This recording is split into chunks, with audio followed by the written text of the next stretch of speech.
Maduro की गिरफ्तारी से कई देशों में तनातनी है और मादुरो को लेकर के अमेरिका आमने सामने है। चीन ने अमेरिका से मादुरो को रिहा करने की मांग की है।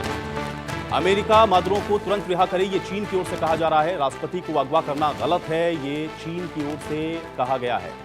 तो वेनेजुएला में राष्ट्रपति निकोलस मादुरो और उनकी पत्नी को हिरासत में लिए जाने पर चीन का रिएक्शन सामने आया है। चीन ने अमेरिका से वेनेजुएला के राष्ट्रपति निकोलस मादुरो और उनकी पत्नी को तुरंत रिहा करने की मांग की है। चीनी विदेश मंत्रालय ने अपने जारी बयान में यह कहा है कि राष्ट्रपति को इस तरह से अपने देश में ले जाना यह गलत है। इस मुद्दे का हल बातचीत से होना चाहिए। इसके पहले भी चीन ने अमेरिका की कार्रवाई पर कड़ी प्रतिक्रिया दी थी। आपको बता दें कि अमेरिकी सैनिकों ने 2 जनवरी की रात वेनेजुएला पर हमला किया। राष्ट्रपति निकोलस मादुरो और उनकी पत्नी सिलिया फ्लोरेस को अगवा कर लिया गया था। इसके बाद उन्हें न्यूयॉर्क लाया गया, जहां उन्हें डिटेंशन सेंटर में रखा गया है। उन पर हथियार और ड्रग्स से जुड़े मामले पर मुकदमा चलाया जाएगा। और अब इस पर तीखी प्रतिक्रिया चीन की ओर से आई। अमेरिका मादुरो को तुरंत रिहा करे, ये चीन की ओर से कहा गया है। तो वेनेजुएला पे हमले के बाद लगातार अब आप देख रहे हैं कि इस पर जो बयानबाजियां हैं वो हो रही हैं। चीन ने इस पर सख्त आपत्ति जताई है और मादुरो को लेकर के अमेरिका और चीन आमने सामने हैं। चीन ने अमेरिका से मादुरो को रिहा करने की मांग की है। वेनेजुएला पे हमला करने के बाद वेनेजुएला के राष्ट्रपति निकोलस मादुरो और उनकी पत्नी को वहां से पकड़ा गया था। उनको न्यूयॉर्क लाया गया है, डिटेंशन सेंटर में रखा गया है। लेकिन इन सब के बीच में अब चीन की ओर से ये बड़ा बयान आया है। मादुरो को लेकर के अमेरिका और चीन आमने सामने हैं और चीन ने अमेरिका से मादुरो को रिहा करने की मांग की है।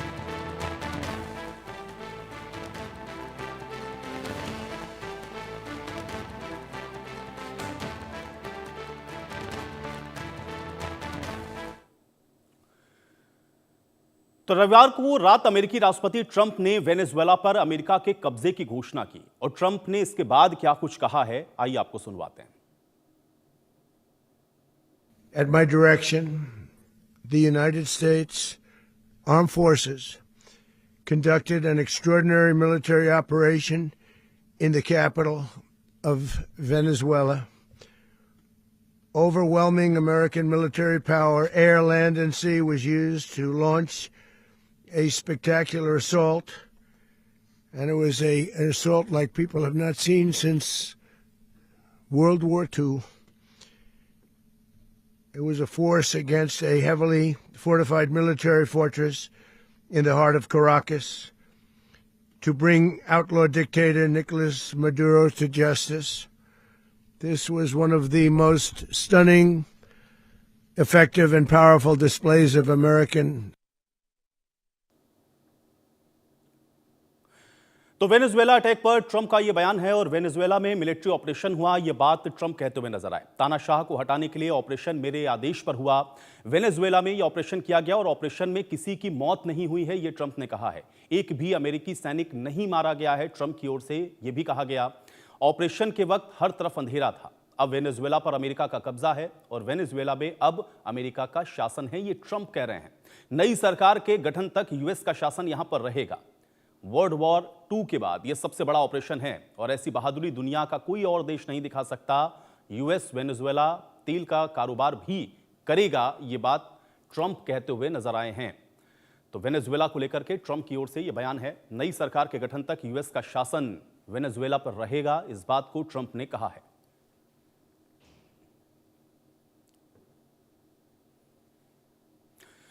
अमेरिकी राष्ट्रपति ट्रंप ने वेनेजुएला के राष्ट्रपति निकोलस मादुरो पर ड्रग सिंडिकेट चलाने के गंभीर आरोप लगाते हुए मादुरो और उनकी पत्नी पर अमेरिका में केस चलाने की भी बात कही है। All Venezuelan military capacities were rendered powerless as the men and women of our military, working with U.S. law enforcement, successfully captured Maduro in the dead of night. It was dark. The lights of Caracas were largely turned off due to a certain expertise that we have. It was dark and it was deadly. But captured along with his wife, Cilia Flores, both of whom now face American justice. तो Maduro को लेकर के Trump बोल रहे हैं और Maduro को कड़ी सजा दिलाएंगे, इसको ये बयान ट्रंप की ओर से दिया गया है। मादुरो अब कभी भी खतरा नहीं बनेगा, ट्रंप की ओर से यह भी कहा गया। मादुरो नार्को टेररिज्म का हिस्सा है, ट्रंप की ओर से यह भी बयान दिया गया है। मादुरो ने ड्रग सिंडिकेट चलाया है। मादुरो की ड्रग से यूएस में अपराध बढ़ा है। ड्रग डीलर में यूएस की जेल भरी हुई है। नशे की तस्करी के गुनहगार मादुरो हैं, ये बात भी ट्रंप कहते हुए नजर आए। मादुरो और उनकी पत्नी पर अब अमेरिका में केस चलेगा। मादुरो को पत्नी समेत न्याय का सामना करना पड़ेगा। हमारा पहला हमला सफल रहा है, हमलों की दूसरी लहर के लिए भी हम तैयार थे। अमेरिकी सत्ता को अब कोई चुनौती नहीं दे सकता। मादुरो ने खून के प्यासे गुनहगारों को अमेरिका भेजा। ये बातें अमेरिकी राष्ट्रपति डोनाल्ड ट्रंप की ओर से कही गई हैं। तो हमारा हमला सफल रहा है, ये ट्रंप कहते हुए नजर आए हैं। हमलों की दूसरी लहर के लिए भी हम तैयार थे। तो मीडिया खबरों के मुताबिक ऑपरेशन में शामिल अमेरिकी डेल्टा फोर्स ने मादुरो और उनकी पत्नी को बेडरूम से घसीटकर बाहर निकाला है, अपने कब्जे में लिया। वेनेजुएला पर अमेरिका ने ऑपरेशन को कैसे अंजाम दिया, इसके बारे में अमेरिका के ज्वाइंट चीफ ऑफ स्टाफ के चेयरमैन जनरल डैन केन ने खुद बताया है। तो वेनेजुएला पर ट्रंप का ऑपरेशन हुआ। अमेरिका ने इस मिशन के लिए बहुत लंबी प्लानिंग की है। इस मिशन को तैयार करने में कई महीने लगे हैं। मिशन को जमीन पर पूरा करने में सिर्फ कुछ घंटे ही लगे। मिशन में अमेरिकी सेना की सभी सीक्रेट एजेंसियों ने मिलकर काम किया है। निकोलस मादुरो की एक्टिविटी पर लंबे समय से नजर रखी जा रही थी। निकोलस कहां रहते हैं, कैसे आते जाते हैं, क्या खाते हैं, सब पर नजर थी। कहां सफर करते हैं, आमतौर पर क्या पहनते हैं, सारी एक्टिविटी पर नजर रखी जा रही थी। शुक्रवार देर रात इस ऑपरेशन की शुरुआत हुई, जिसमें 150 से ज्यादा विमानों ने ऑपरेशन को अंजाम दिया। जमीन और समुद्र में मौजूद करीब 20 अलग अलग ठिकानों पर जो फोर्सेज हैं उनको भेजा गया और उसके बाद ये पूरी जो सैन्य कार्रवाई है वो अमेरिका की ओर से की गई है।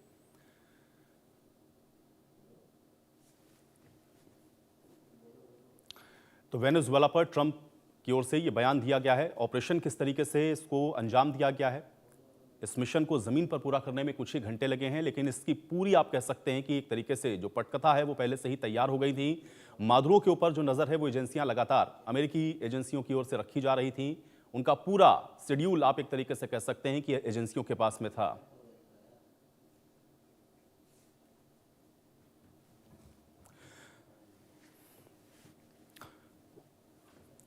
तो वेनेजुएला पर आपने देखा कि किस तरीके से ये जो हमला है वो किया गया और इस हमले में जो एजेंसियां हैं वो पूरी तरीके से जो अपनी नजर है वो रखी हुई थी। और आइए अब आपको एक बार मैप के जरिए भी ये समझाते हैं कि अमेरिका और वेनेजुएला के बीच में कितनी दूरी है और इसको एक बार समझ लीजिए। ये 2500 किलोमीटर की दूरी है। वेनेजुएला आप देख रहे हैं, ये अमेरिका है और ये है काराकस। यहां से भी ये 25 किलोमीटर की दूरी पर वेनेजुएला है और इस पर जो पूरी नजर है वो आप कह सकते हैं कि अमेरिकी जो खुफिया एजेंसियां हैं वो लगातार रखे हुए थे, क्योंकि मादुरो क्या कर रहा है उसकी हर एक एक्टिविटी पर ये नजर थी। 2500 किलोमीटर आप देख रहे हैं कि ये जो डिस्टेंस है वो 2500 किलोमीटर का है।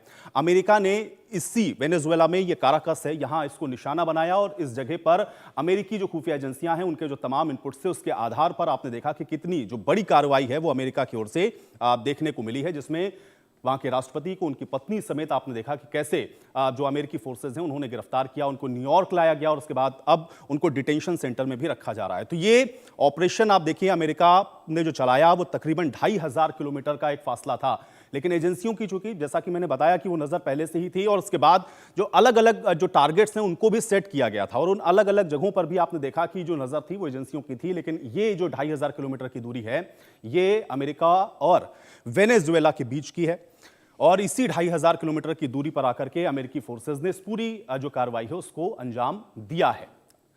अब इसके पीछे बहुत सारे कारण आप देख रहे हैं कि अब निकल करके सामने आ रहे हैं कि क्या इसके पीछे की वजह रही। हालांकि ट्रंप प्रेस कॉन्फ्रेंस करके जरूर कह रहे हैं कि ड्रग्स का सिंडिकेट था, इस वजह से ये कार्रवाई हमने की।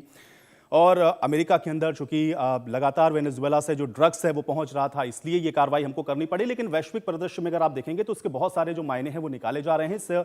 इस पूरे घटना को लेकर के, इस पूरी कार्रवाई को लेकर के लोग ये भी कह रहे हैं कि यहाँ के जो खनिज संसाधन हैं, यहाँ के जो ऑयल के रिजर्व हैं उस पर अमेरिका की नजर थी और इसलिए ये जो घटनाक्रम है वो हुआ है। लेकिन दूरी आप देख रहे हैं कि 2500 किलोमीटर की, जिसको अमेरिका ने तय किया और वहां पर जाकर के एक ऑपरेशन अमेरिकी फोर्सेस की ओर से किया गया, जिसमें वहां के राष्ट्रपति को उनकी पत्नी समेत गिरफ्तार कर लिया गया है और अब उनको न्यूयॉर्क लाया गया है, जहां डिटेंशन सेंटर में रखा गया है।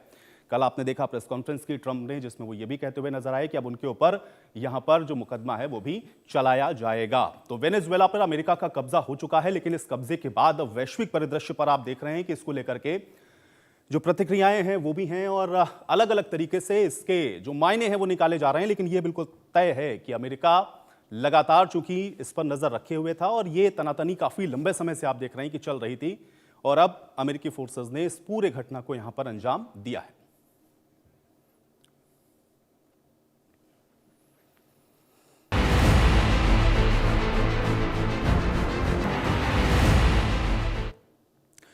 और अब ईरान की बात करते हैं। ईरान इस वक्त अपने सबसे बड़े आंतरिक विस्फोट के मुहाने पर खड़ा हुआ है। तेहरान, कुम और इस्तेफहान से उठी जेंजी की बगावत अब खुली जंग में बदलती हुई दिख रही है।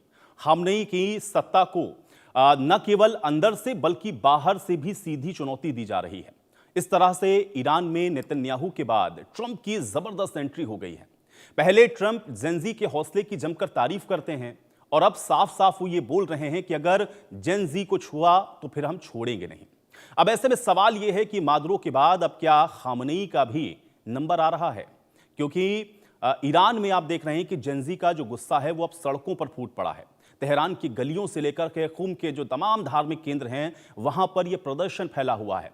इस्तेफहान में सरकारी इमारतों के पास झड़प की खबरें हैं। प्रदर्शनकारी सीधे सुप्रीम लीडर खामनेई के खिलाफ नारेबाजी कर रहे हैं। सोशल मीडिया पर वायरल वीडियो में हथियारबंद बागी नजर आ रहे हैं। कई इलाकों में पुलिस और रेवोल्यूशनरी गार्ड्स पीछे हटते हुए भी नजर आए हैं। तो जेंजी प्रदर्शनकारी अब सिर्फ नारे ही नहीं, रणनीति के साथ आगे बढ़ रहे हैं। इंटरनेट की बंदी के बावजूद ये जो पूरा विरोध है वो लगातार जारी है। सरकारी दमन के खिलाफ युवाओं में गुस्सा अपने पूरी तरह से चरम पर है। महिलाएं इस आंदोलन की अगली पंक्ति में हैं। वैश्विक समुदाय इस पूरे हालात पर नजर बनाए हुए है। ईरान के भीतर सत्ता का जो डर है वो साफ दिख रहा है। हर शहर में तनाव है, हर सड़क पर सवाल कि ये प्रदर्शन नहीं, सत्ता को खुली चुनौती है। यानी कि ईरान अब निर्णायक मोड़ पर आकर खड़ा हो गया है। तो अब ईरान में जारी है संग्राम और जल रहा है तेहरान, क्योंकि तेहरान के कुम, इस्तेफखान में उग्र प्रदर्शन हो रहे हैं। यहां पर जेन जी की अगुवाई में यह आंदोलन जारी है। खामनेई के खिलाफ सीधे नारे लग रहे हैं। इंटरनेट बंद है, फिर भी विरोध अभी भी जारी है। सुरक्षा बलों से झड़प है। कई शहर ऐसे हैं जहां पे कर्फ्यू जैसे हालात हैं। हालांकि इस बीच ईरान में रूस की एंट्री ने इस पूरे घटनाक्रम में सियासी भूचाल ला दिया है। यहां पर 5 रूसी फाइटर जेट ईरान पहुंच गए हैं। खामनेई को आधुनिक हथियार सौंपे जाने की खबर आ रही है। यानी कि इससे यह साफ है कि सत्ता संघर्ष अब अंतरराष्ट्रीय रूप ले रहा है। प्रदर्शनकारियों के हाथों में AK-47 दिखने से ये हालात और भी गंभीर हो गए हैं। ईरानी सरकार हालांकि इसको विदेशी साजिश बता रही है, लेकिन सड़क पे मौजूद जेन जी इसे अपनी आजादी की लड़ाई कह रहे हैं। वेनेजुएला में मादुरो का तख्ता पलट अभी ताजा है। अब वही पैटर्न ईरान में भी दोहराया जा रहा है। यानी कि खामनेई की सत्ता अंदर तक हिल चुकी है। सेना के भीतर भी बेचैनी की जो खबरें हैं वो सामने आ रही हैं। लेकिन रूस का समर्थन खामनेई के लिए ये आखिरी सहारा माना जा रहा है। लेकिन जन आक्रोश के सामने ये आखिर हथियार कब तक टिकेंगे, ये एक बड़ा सवाल है। ईरान का भविष्य अब सड़कों पर तय हो रहा है और यह आंदोलन फिलहाल अभी रुकने वाला नजर नहीं आता।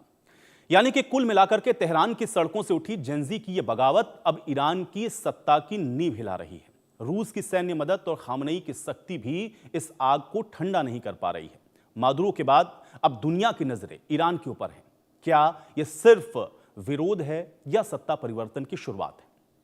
2026 जंग की लपटें अब मिडिल ईस्ट को पूरी तरह से आप देख रहे हैं कि घेर चुकी हैं। तो मादुरो के बाद क्या खामनेई का नंबर है? यह अपने आप में सवाल है, क्योंकि जो कुछ हुआ वेनेजुएला में, अब क्या जेंजी की आग में ईरान जिस तरह से जल रहा है वो वेनेजुएला की तरह होगा? आंदोलन के लिए सशस्त्र रूप जो लिया जा रहा है, क्योंकि बागियों के हाथों में AK-47 दिख रहे हैं। तेहरान, खुम, इस्फहान में जंगी प्रदर्शन हो रहे हैं। इसी तरह से ईरान पर आप देखेंगे तो अंतर्राष्ट्रीय दबाव लगातार बना हुआ है और ये बढ़ रहा है। खामनेई पर ट्रंप का फरमान भी आ गया है। जेन जी को अगर छुएंगे तो यूएस छोड़ेगा नहीं, ये अगर ट्रंप कह रहे हैं तो आप समझिए कि किस तरह की स्थितियां हो सकती हैं। और जाहिर है कि मिडिल ईस्ट पूरी तरह से अलर्ट मोड पर दिख रहा है। तो वहीं